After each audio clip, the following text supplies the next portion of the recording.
So there's this armed group in a remote part of Bangladesh that, until pretty recently, most people had never even heard of.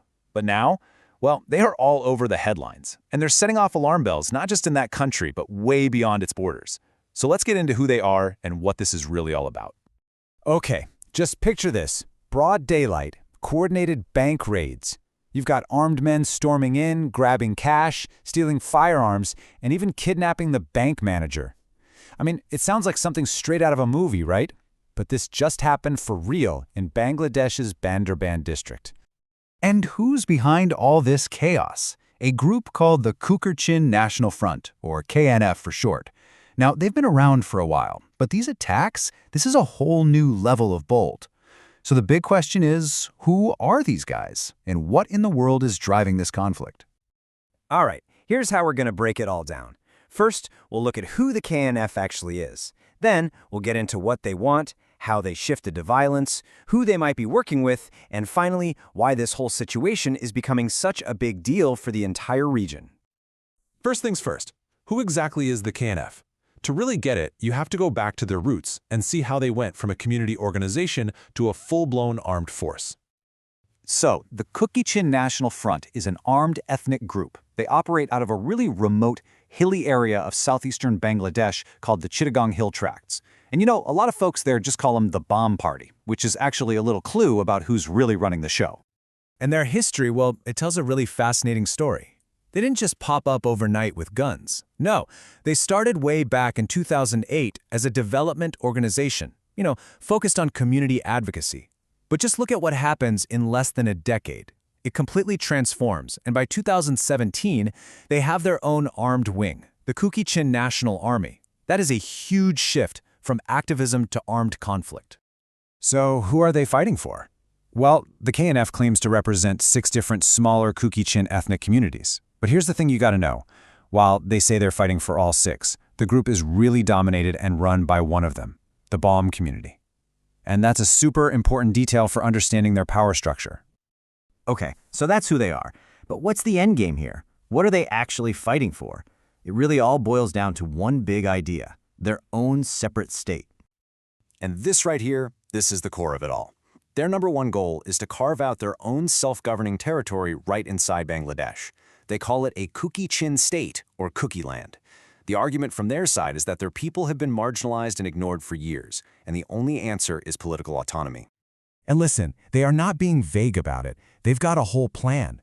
They've literally mapped out 9 specific sub-districts they want for their state. They even want to bring back an old colonial-era permit system to control who comes in and out. This isn't just some fuzzy idea of freedom. It's a detailed political project. And the long-term dream? To eventually unify with their ethnic relatives across the borders in India and Myanmar. Right, which leads us to their tactics. How does a group that started out with community meetings end up robbing banks? Let's dig into their turn to militancy. Yeah, and don't think for a second this is just a handful of guys. We're talking about an estimated 3,000 trained fighters. That's a significant force. And it's what gives them the capacity to sustain an insurgency and pull off these big, headline-grabbing attacks. The real muscle here is their armed wing, the Kuki-Chin National Army, or KNA. And their activities, well, they've moved way past political protests and deep into straight-up criminal enterprise. We're talking extortion from local businesses, kidnapping for ransom, and, as we've seen, robbing banks to keep the operation funded. This pretty much lays out their playbook.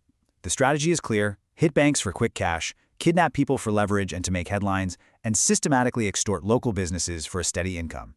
It's a classic insurgent model. But here's the thing, a group like this doesn't just exist on its own in a vacuum. They need allies. They need suppliers. So let's try to untangle this alleged web of alliances, and it stretches far beyond the borders of Bangladesh. Okay, and this is where the story gets really complicated and pretty murky. On one side, you've got claims the KNF has ties to other ethnic rebel groups in the region, maybe getting weapons from Kachin rebels over in Myanmar. But then, on the other side, you have these much more alarming accusations from Bangladeshi authorities.